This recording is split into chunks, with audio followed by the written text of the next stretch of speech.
नमो भगवते वासुदेवाय। जय श्री हरि, जय श्री भगवान विष्णु जी, जय श्री भगवान कृष्ण जी। भगवान और आप चैनल के अत्यंत प्रिय भक्तों,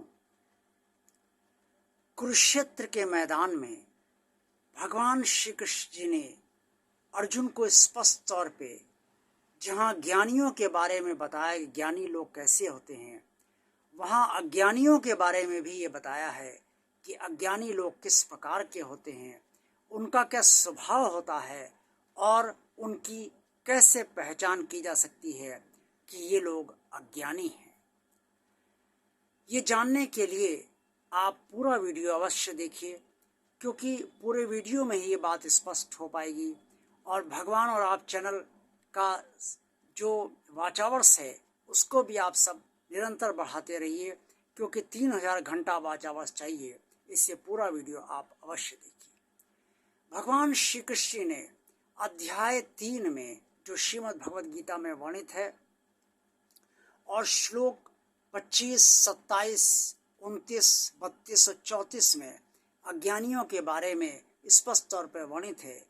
कुरुक्षेत्र के मैदान में भगवान श्री कृष्ण ने अर्जुन को स्पष्ट तौर पर अज्ञानियों के बारे में बताया है। भगवान श्री कृष्ण ने अज्ञानियों के बारे में कुरुक्षेत्र के मैदान में अर्जुन को बताया कि अज्ञानियों की सबसे पहली पहचान ये है कि वो कर्म करने में बहुत आसक्त होते हैं और वो कर्म करने में इतना आसक्त होते हैं कि वो समझते हैं कि वही कर्म कर रहे हैं। श्रीमद् भगवद गीता के अध्याय 3 श्लोक 25 में ये स्पष्ट तौर पर वर्णित है। भगवान श्री कृष्ण ने यह भी बताया कि अज्ञानी लोग स्वयं को कर्ता मानते हैं, क्योंकि जब वो आसक्त होते हैं तो कर्ता भी मानते हैं, कर्म वो कर रहे हैं ऐसा वो मानते हैं। कोई उनसे करवा रहा है या परमात्मा करवा रहा है या जो आत्मा है उसकी वो शरीर के भीतर है, ऐसा वो कुछ भी नहीं मानते हैं।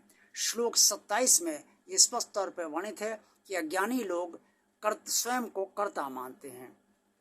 श्लोक 29 में अज्ञानियों की जो स्थितियां हैं और अज्ञानी जिससे चलते हैं, इस कारण भगवान श्री कृष्ण ने इन ऐसे लोगों को मंद बुद्धि का कहा है, यानी कि अज्ञानी लोग मंद बुद्धि होते हैं।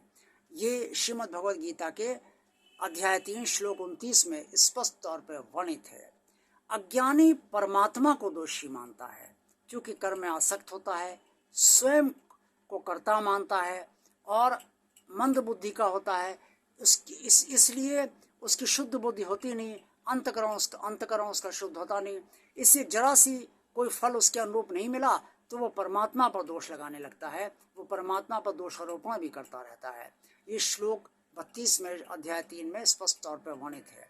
और श्लोक 34 में जो श्रीमद् भगवद गीता में कहा गया है, वो भगवान श्री कृष्ण ने कुरुक्षेत्र के मैदान में अर्जुन से कहा कि अज्ञानी लोग जो होते हैं वो इंद्रियों के वश में होते हैं और इंद्रियों से राग और द्वेष उत्पन्न होता है।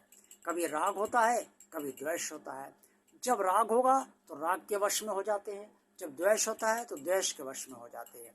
यानी कि राग और द्वेष से अज्ञानी लोग बंधे होते हैं। जब कभी आप ऐसे लोगों को देखें जो कर्म में आसक्त हों, स्वयं को कर्ता माने, परमात्मा को दोषी माने, परमात्मा पर दोषारोपण करते रहें और राग और द्वेष में बहुत आसक्त हों, संसार में बहुत आसक्त हों, परमात्मा के प्रति जिनकी आस्था, श्रद्धा, विश्वास अटूट ना हो और जुड़ाव बहुत हल्का हो, बहुत कम हो, आप मान लीजिए कि ऐसे लोग अज्ञानी हैं। आज का वीडियो आपको कैसा लगा? अच्छा लगा है तो इसे लाइक कीजिए, भगवान और आप चैनल को सब्सक्राइब कीजिए।